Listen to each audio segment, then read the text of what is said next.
Hello everybody, it is Ebontis, and today we're going to talk about Palworld. The goal here is to smooth out the, first 20-ish, 25 levels or so of your experience, so you have a smoother experience than I had.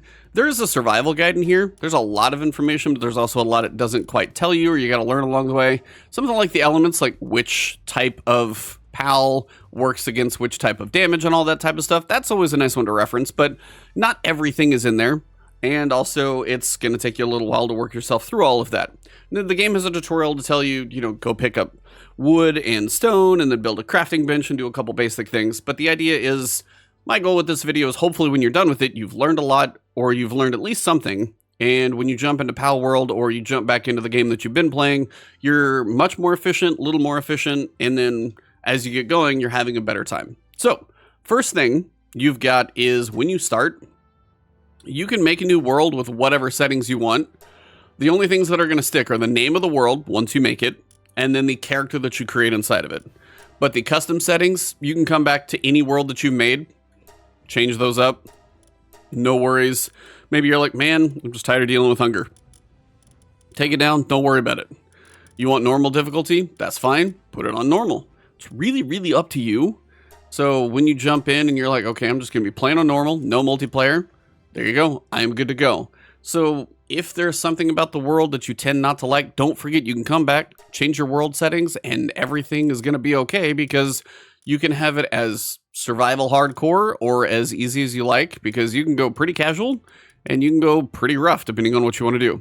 But overall, I would probably try it on normal, see how it feels, and then if something bugs you, jump back out to the menu, change the setting, jump back in, and have a little bit more fun. Pretty simple. All right, so nighttime is definitely a thing. You'll notice because you got a little moon down in the bottom left-hand corner. And a couple things are going to happen at nighttime. One, you're going to get really good visibility for these little green, they're little like jade statues basically. And what they do is they make your pal spheres, those are what you throw to capture the pals, they make them more effective. So like the first time I think you need 1 and then 2 and then 3 and then you need a lot more. So as you find more and more of those, you turn those into a statue to level up your pal sphere, basically efficacy. So when you throw it, that has a better chance of catching pals. So a good way to spot them is actually at night. Kind of a cool thing. So if you get a good vantage point at nighttime, maybe from a different angle than you're used to looking at, you're going to find them because they'll be like off under a cliff somewhere. This one looks like it's kind of on a spire because I've got a pretty good line here. And it looks like it's in front of the beach because I've actually got a different angle on this one and seen it. So it looks like it's sitting right here on top of this thing. Don't know when I'm going to get it, but I do believe that's kind of where it's going to be. So mark it on the map. Another thing, just try and go line of sight that's somewhere between, say, maybe my base and this point, somewhere in there. And then you can try and find them just to give yourself a clue of where they're going to be. Now, the other important thing that's going to happen at night is temperature. So you'll notice that the temperature is almost cold right now. Now, I have gear on that's going to give me cold resistance, but if I take it off, I'm cold, freaking freezing right now. So that is why one of the first things that you always need to make sure you build and have on you is a torch. Because that is going to keep you just warm enough to survive, especially when you walk around early. One of the first things you build is a basic tool bench, and when you're figuring out where to put your base, that can take you a little while or no time at all, depending on what type of player you are. You may set up a base exactly where I did right here on this initial plateau. It's totally fine wherever you do it, but biggest thing is make sure you have a torch on it. You can have an axe, you can have things to be able to get materials, but if you don't have a torch and you freeze to death in the middle of the night, it's not a good thing. So make sure you have a torch on you, make sure it's repaired, especially until you have clothes. Now, once you get cloth and you can put clothes on, you've got a little bit of material, then you can hang out in the middle of the night and you'll be okay. So keep that in mind. Now, I haven't noticed any nocturnal Pokemon. I feel like there was one called Daydream. It looks like this kind of ghostly little thing. But then I feel like I've seen them in the day too, so it's probably just more location than anything. So the biggest things about nighttime are, vantage points for the green statues. And if you ever just want to skip nighttime, all you really got to do, if you're in the middle of nighttime, just go to your bed, which you'll have to build one at one point. And if you lay down and sleep, for one, any of your party members, especially if you've taken them into battle, any of the ones that have been defeated and get 0 hit points, they either take 10 minutes to come back, or you can sleep, and by the time you pass sleep time, then they're also going to wake up and they'll be restored too. So we're going to sleep, and then you'll kind of see a black screen happen. The roosters will crow. All of your pals are going to wake up with you. Everybody's going to get out of bed and get back to work, and you'll be good to go. And they also notice in the bottom left-hand corner that the sun is kind of working on rising, and it's over there. So, but you'll notice when it's lighter, I know this one's here, and I know this one is kind of there on those peaks, but there's still one of those somewhere over there that I can't even see anymore. So those green things are just hard to spot during the day. Nighttime, they shine. Try and make note of their location. It's a pretty good thing to do at night. Now, everybody's going to have a base in a different design, shape, fashion, whatever it may be. But your idea is your base is going to need a couple of things. Proximity to materials. And if you get it near ore, that'll be a good thing. But I built my first one on this plateau. I literally was like, hey, here's the fast travel point. And then I was like kind of roaming around here for materials. I got the materials I needed. I literally built my basic toolbox, that thing right there, or workbench, basic workbench there. And then it was like, okay, so where do you want your center of your base to be? And the center of your base is where you build this thing. This is your PalBox. This is where you capture all the pals. This is where they're stored. So when you pick this position, it's going to set a center point. And everything out from there that is within this little blue circle is considered your base. So inside the blue circle, if I want to build a chest, you'll notice, even though it's just like on a slope, I wouldn't worry about that. I have tons of supplies because I've been farming for a while. But if I walk right outside, I don't have materials because they're all in storage in my base. So in your base, you have access to every storage box and any materials in those boxes. Outside of your base, or wherever you're at, and again, you will be able to make multiple bases, but the materials don't transfer, and we're going to cover kind of how to take care of that a little bit. But the idea is, in your base is this circle, and this is where your pals will do work. This is where they will kind of farm and gather materials and do all the things that they're going to do in this circle.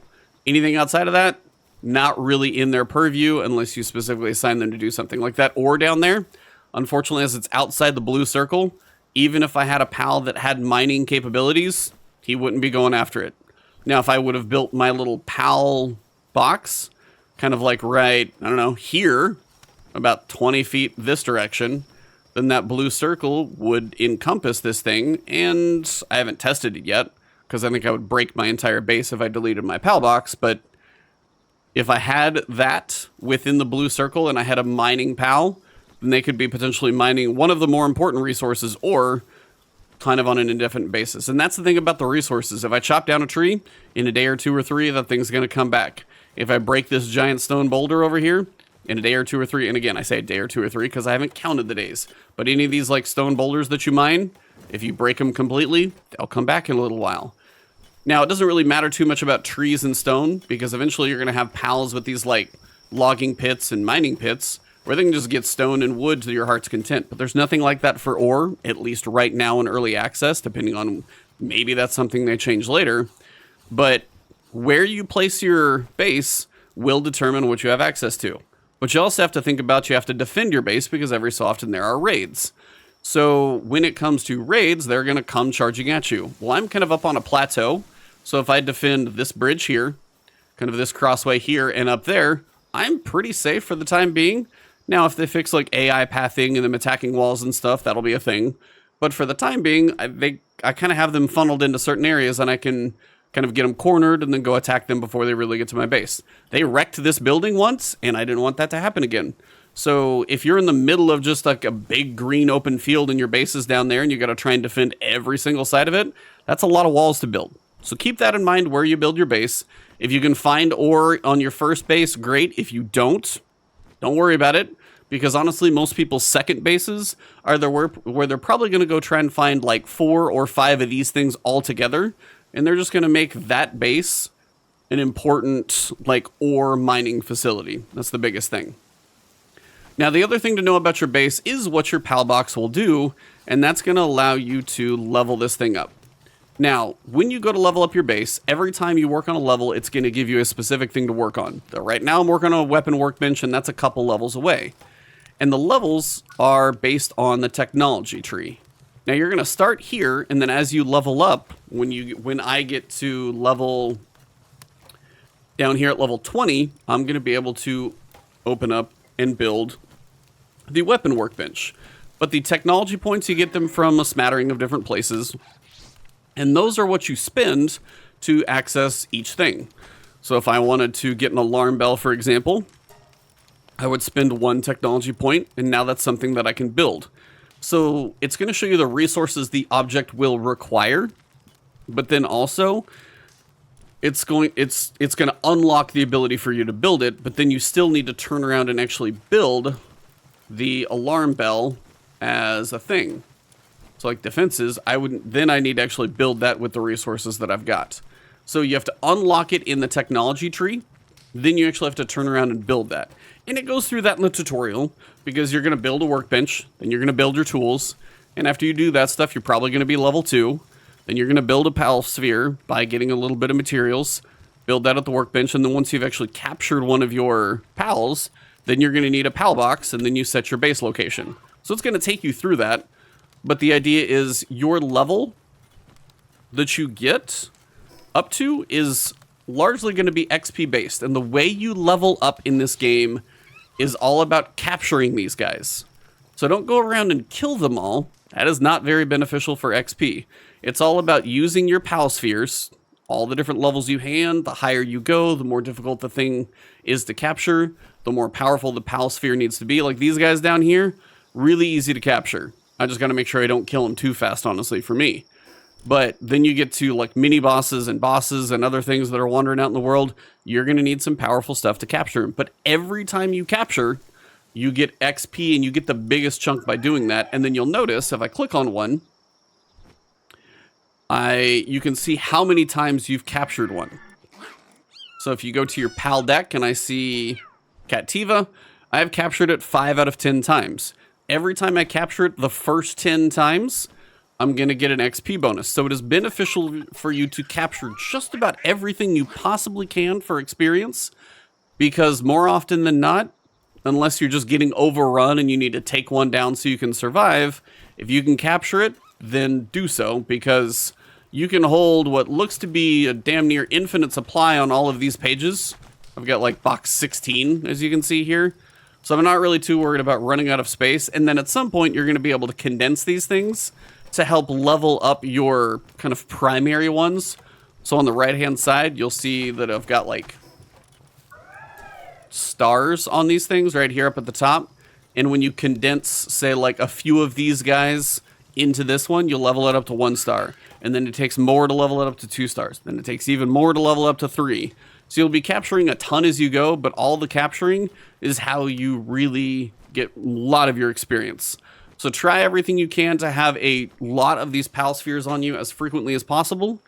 And also looking for those green statues so your PAL spheres are more powerful. That's how you're going to level up.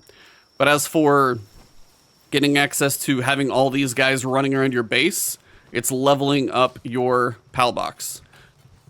So whatever it tells you to build here, do it. That's the biggest thing I can tell you.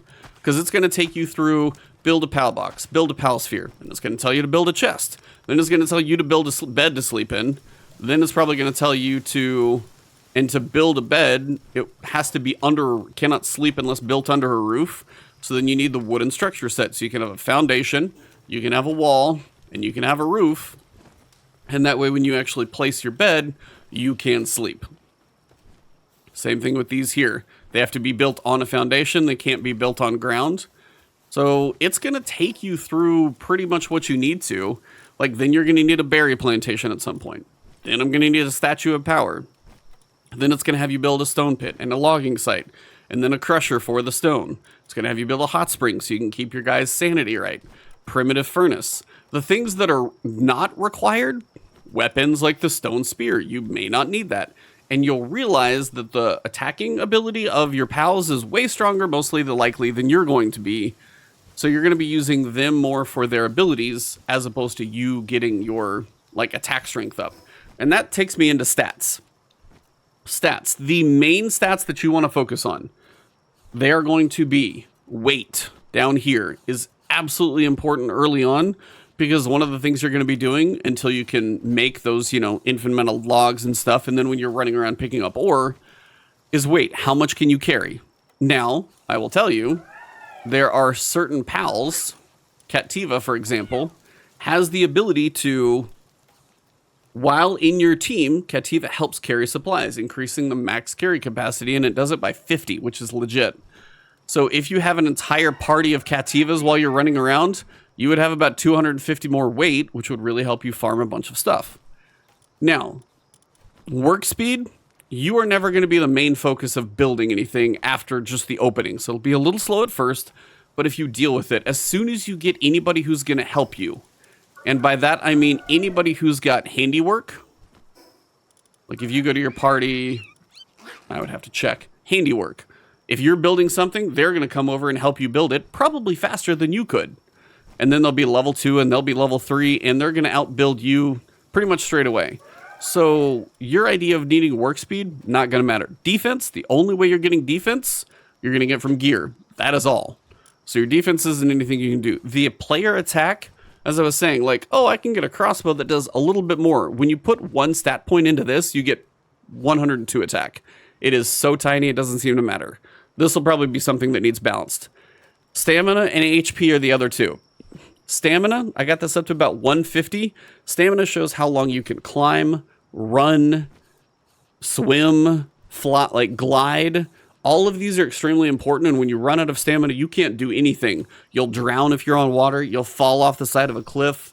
Stamina is actually really important. So what I would recommend early on, being as you're not going to do quite so much attacking, do a couple into weight, like get it up to, you start at like 300, get it up to 450, 500, then start working on some stamina. Then you can start probably bouncing between weight, stamina, and health. And then as I got my weight to about 600, and I've been worried less about carrying, but if I go farm ore, I still max this thing out pretty well. Stamina is really important for a lot of things, so don't sleep on that one. But yeah, weight, getting that one pretty high is going to be good. If you get it to 600, you can focus on these two for a while. And then if you get far enough into the game, you can figure out what you want to do kind of there. But attack doesn't seem to be worth a damn, and neither does work speed. So I would avoid those two. Do not waste any points on those, because I have not seen a way to respec yet. And if there is one, I don't know it, and it doesn't seem very common knowledge yet. And I don't know if it's even in this early access build in the game. You might be able to later, but in this early release, can't seem to do it right now. So stats, weight first. So as you're running around farming a bunch of materials with your basic axe, you can hold as much as possible to bring it back to your base. Stamina lets you run around and do everything longer. Then when you start getting to combat, little higher areas and stuff like that, then you can drop some pops into HP. And you get 100 per each HP, which is nice. So my equipment enhancement right now is getting me 200. So I mean, I put 6 in here, put 5 in here, and I've probably put about 6 in here. But again, remember, you can take a whole bunch of your, Cattivas with you, and then you could have like 850 for what I'm at right now. So keep that in mind too. If you're going on just farming runs, take all the cats with you, and that's why catching multiple of the same thing can have some benefits. Just a quick rundown of how stamina works. Stamina in and of itself is one of those things that if you're using it, it's going to slowly go down. I'm just trying to sit here and use it up. Now, on a wall, you can sit here and climb to the top, but if you run out of stamina on a wall, you will just straight up fall. Then if you fall, I can't jump, I can't run, I can't literally do anything until it's back. So that's why you will drown in an ocean, that type of stuff. It's bad to run out of stamina. So you really want to make sure you don't, pretty much however you can. So be careful of your stamina running out, especially if you're in the middle of combat, or if you're in the middle of just like, farming materials for whatever reason. If you run out, then you've truly just got to stop. You can't like wait a little bit and then finish up, wait a little bit and finish up. If you go to red, you can do nothing. So be aware of your stamina gauge. That's why stamina and weight early on, kind of balancing where you put your stat points. Stamina is definitely going to be worth it long term, even you won't waste any points there. Just, balance those two early. Now, some pals have different abilities. Pals are cool. You're going to have a pal that you can just summon, and then if you get into combat all of a sudden, they will start engaging in combat too. Now, some of the pals are very powerful. So if for some reason I'm attacking something kind of lower level, and they're cooking them on damage, you can pull them back pretty quickly. That way they don't kill the pal that's out there if you're trying to capture it. So that's one thing to watch, is how much damage the pal that you threw out there in the world is doing. And also, if it's doing too much or if it's going to kill things, maybe use one that's a little weaker if you're still trying to work on capturing a bunch of stuff. Or if your weapons are strong, one thing you can do, instead of using, say, like, I've got a crossbow now, for example. If I use my mining pickaxe or just my regular axe, yeah, this is a metal axe, so it's better than stone, but it's not going to do that much damage. So that's my way to, like, if I get most of their health gone, I can get them a little bit lower with, like, a weak tool, as opposed to, say, like, if I come over here to this Cativa and I swing at him, I don't want this thing out because he'll just nuke him. And then if I can chase this guy down, he'll probably hit the wall and turn back. See, if I hit him a third time, if I hit him 4, and that was just with an axe, and then if I throw it and capture him, now that's an easy capture because I'm leveled up. But again, I just got 470 experience bonus just by capturing that one Cativa. Again, capturing is the way to get experience. Another 474. I could sit there and like build and cook and do all those things all day long. To get 400 experience would take forever. Or I can just capture 2 basic guys that I have less than 10 of and I'm good to go. And now I've got stats that I can spend. So this one, I'm probably going to go put a little more into stamina for now. Next one's probably going to be weight and then HP, and that's going to be my rotation. Now, some pals will have abilities. So if you take one of the guys that I have on me, for example, right now is Celery. Now, you'll notice, since I have the thing unlocked, the Zephyr Glider, while in a team, he can be summoned instead of a glider. So I have a glider that I have on me that allows me to, like, float. But instead, I have this guy on me, and he's going to be a lot more kind of efficient, uses his own stamina. I can just float along. You also can get the ability to, like, get a harness, and you can mount up on guys, and you can even you can choose them to attack. So if I want to fire, I can even just like fire. I can do this like antler uppercut thing that he's got. That's going to be another attack. I've got a stone blast over here. All of those things I can control, and yet I can also use this thing to absolutely just like cover ground a lot quicker, way faster than I normally would. And then if I use this like charge attack, I love that one because I can cover some ground really, really fast. So the pals are kind of special in this game because all the things that they can do are really going to add up. And I don't have a lot of them right now, but you're going to get plenty of them later on. And you can call them out just as quickly, swap them out. And that's one thing to note as well. When you are in combat, say this guy's taking some damage and I'm fighting a bigger guy, as long as he doesn't fully die, if I switch him out with somebody, then the other guy's going to be in my inventory, and as long as he is fed, and which by fed I mean you can literally sit here and eat stuff. Like me, I've got my feed bar here, and this is my deer. So this is the etheric deer, or however you want to say that. If I feed it, as long as it doesn't get in red hungry, then if it's in my like party and inventory, it's going to heal up. So if you're sitting there fighting a big thing, and you're rotating through these while they fight, as long as they don't fully go down, you can rotate them pretty quickly and have them get off different attacks and stuff like that. That's really kind of cool. So having the ability to rotate between your guys is beneficial. But also just knowing how strong they are versus like a level 3 and this is a level 18. They would absolutely destroy those guys down there. So I would never get to capture him. So I wouldn't even like have him out because as soon as you attack, he's going to attack and then you're kind of toast. So pals are quite powerful. And when it comes to combat, they're going to be what does your majority of the damage. But also depending on harnesses and stuff like that. Like there's one, this guy right here, Fox Sparks. Pretty much what you're able to do is the Huggy Fire. If you get a harness on this guy, you pick him up, and when you squeeze him, he's a flamethrower. So not everything has a special ability, but a lot of them have something, depending on what the ability unlock is. They're somewhere probably buried in the tech tree, and they have some unique ones. Even the Lamb Ball has the ability to give you an extra shield, which is kind of cool. Now, also, when it comes to working in your base, all of these guys have, may as well get back to my base. All of these guys have little like traits and abilities, and some are going to be different. Some are going to be good. Some are going to be helpful. They're all going to be a little bit different. But what's going to happen is, if you come into your party and you click on one of them, you'll see they all have these different work suitability things. Kindling, planting, handiwork is literally building, lumbering, obviously getting stone, medicine production, there's a place for that. Transporting, that's literally moving materials from one place to another. Watering, that's for farming. Gathering is harvesting. Mining, pretty straightforward. Cooling, you've got the ability to preserve food. Farming for like chickens and cows and other stuff. And this guy's electric, so generating electricity, some kind of power plant type of stuff later on. You'll notice, like, I've got some guys over here that are watering. I've got some guys over here that dude's transporting. These guys over here are mining. And all of these have different jobs. And what you'll note is some are going to be better than others. So if I click on this guy, he's serious. That's just his passive trait. So he works 20% faster in what he does. This guy is a mine foreman. 25% increase to player mining efficiency. So if he's in my party, I'm just mining better. So if I'm mining ore, he's a good one to have on me. Etheric Deer. This guy's just more defense. Good thing to have.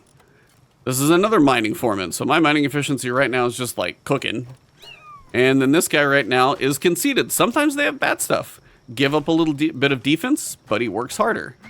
And then I can quite literally go to all of these things. So I can go to this, and I can see that he's downtrodden.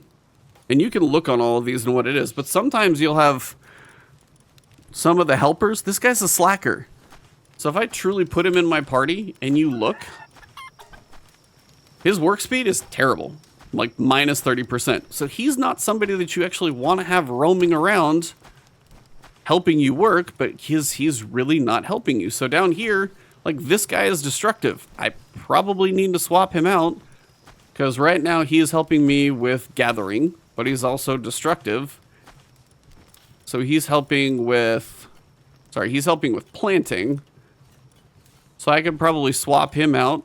And at least that guy's only 1 instead of level 2, but he's not destructive at least. Because you can actually check what it is. And if I check destructive is his sanity. This is this guy's sanity, which is how they kind of keep reasonable. It just drops faster. Now he's a little more efficient at planting, but that means he's going to have to spend more time in the hot springs over here, so he's actually going to be less efficient, probably going to need more breaks. All of these are the little nuances that come in that when you're figuring out who's going to be around working on your base, it kind of makes sense to pay attention to those little things because it can really make a difference. You can come over here and you can see, you know, this guy, the Tanzee monkey. This is a really cool one because of so much stuff that it does.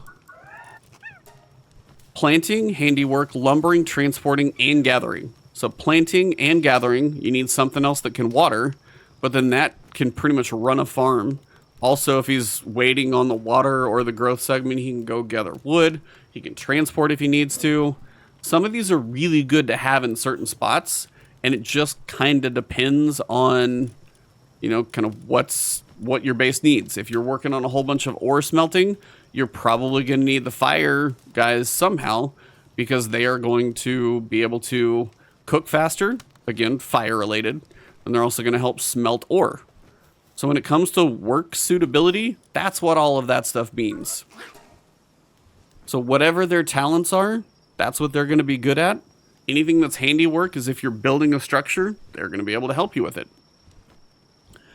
So that's not anywhere specifically in the tutorial. These are why I was trying to make the tutorials for all of you, because that type of stuff does really make a difference. If you put somebody out there they're all slackers all of a sudden and nobody's helping you out, you're like, why is this going on? And this guy's unstable. What's up with this guy?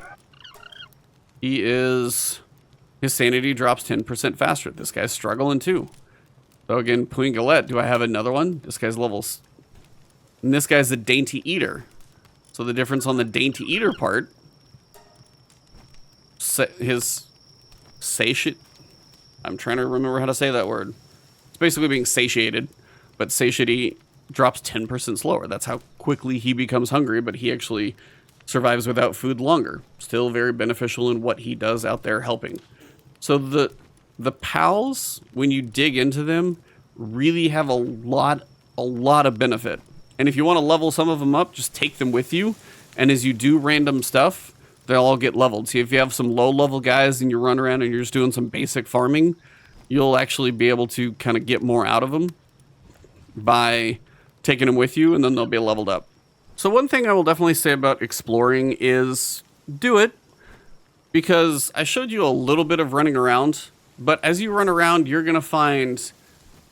truly just going to find so much random stuff. You're like over here in this opening section, there's always like a chest down here. Usually there's a chest about right over here every, I don't know, few days that's around. But part of what's going to be around is I found a gigasphere. I found 4 of these by exploring opening chests. Sometimes the chest needs keys. More often than not, they don't. The ones that do actually need keys are going to give you schematics, which is you'll get a schematic for something, depending on what level it is at and around. But you potentially could craft something that's now uncommon. Does a bit more damage than the base level item that you could craft. So schematics are going to be something that are really important, and that's more of an advanced thing. But like these megaspheres, I've crafted none of them. I found all of these so far. Some of them just laying on the ground. Also fast travel. If I just want to bounce around to different areas, like, okay, I did beat this guy. I've captured him. 23, kicking my butt. Over here, 17, haven't quite found him. But the 15 Pin King right now, it's like an interior area, kind of kicking my butt too. So there's a lot that you're going to be able to explore and wander around and experience. 28, not even going to try it. 30, nope. I know there's like a dungeon entrance over there. There's dungeons that you can farm once you get comfortable at like taking out what's inside of them.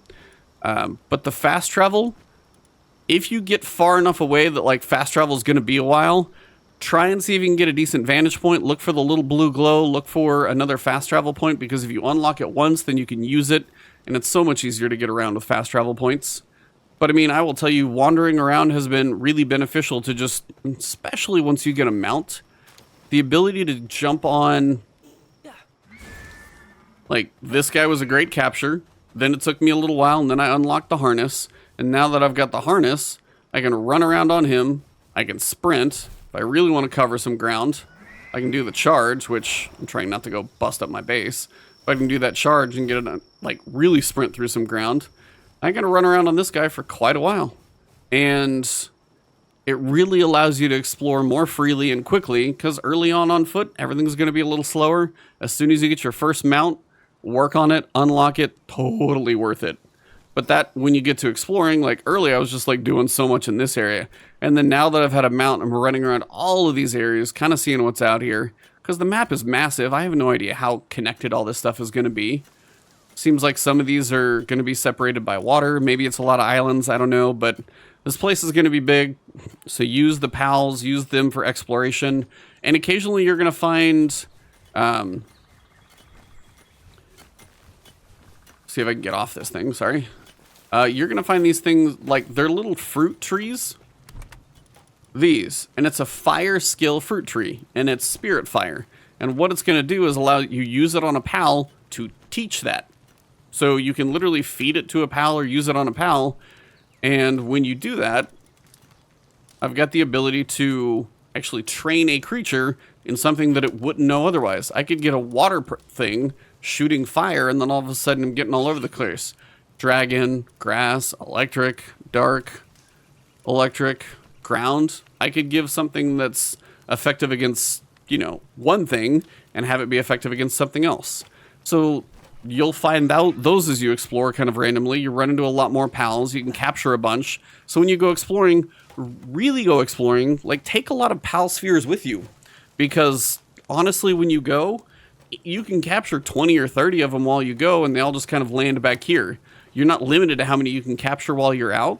So as long as you've got pal spheres, you can keep capturing, as long as you can survive and do damage to them and stuff like that. Now, one thing to remember is your stuff's going to have durability damage. So repairing it, making sure you're able to keep yourself alive and healed and keep your armor up and stuff like that will be important. And I do advise building the shield. I know the common shield doesn't seem like a lot, but being as it regenerates itself, depending on if you can stay out of the line of sight and stuff, that's going to be important. The early glider, to be able to kind of jump off a cliff and glide down. You can catch yourself near the end of a long fall and not die. So glider's an important one. And as for weapons, I will tell you, early on, I didn't really use the bow. You probably do want to get arrows. I'm not entirely sure why that is working without it. I didn't go fire arrows because every arrow is going to cost me flame organs, and those aren't something I have a lot of because I haven't killed an infinite supply of these things. So I tried to stick with the base stuff. So I ended up getting like the bat for physical. Yeah, I had to be closer, but it was better damage than obviously the basic wooden club. After the bat, I've actually messed with the spears. I did do the 3-shot bow, at least it was going to be more ammo efficient, but like the metal sphere was pretty good. I got the crossbow, and then I found the diagram basically for the uncommon crossbow, so I replaced that one. And then as you come down, you'll see you've got more stuff coming. I've got a poison crossbow, a mega shield, and this thing goes all the way down. When you come down here, looking at a giga shield, I've got handguns. You get the ammo and all this stuff later on. I'm not even near that. So there's so much that this game has to offer, truly. And I think I'm just kind of getting going, but I'm having a really good time. And hopefully with what I've learned and told all of you, your early part of your experience is going to be a bit smoother, a bit more fun. Then if you guys are looking for more from me, hopefully I can be beneficial in coming up with kind of an advanced guide, maybe some good locations, maybe top pals. I've seen some different guides out there, and kind of with my experience, I would be curious what I find beneficial. So have yourselves a good one. If you enjoyed this video, drop a like below. If you have some early tips and things, kind of not late game, but earlier, first half of the game per se, throw those in the comments. And if you want to see more from me, hit that subscribe button, hit the alert bell. Hope to see you guys in a future video. And if you want to find me on Twitch and Twitter, find me over there too. I'll be streaming this probably for a little while as well. Have a good one, everybody, and good luck.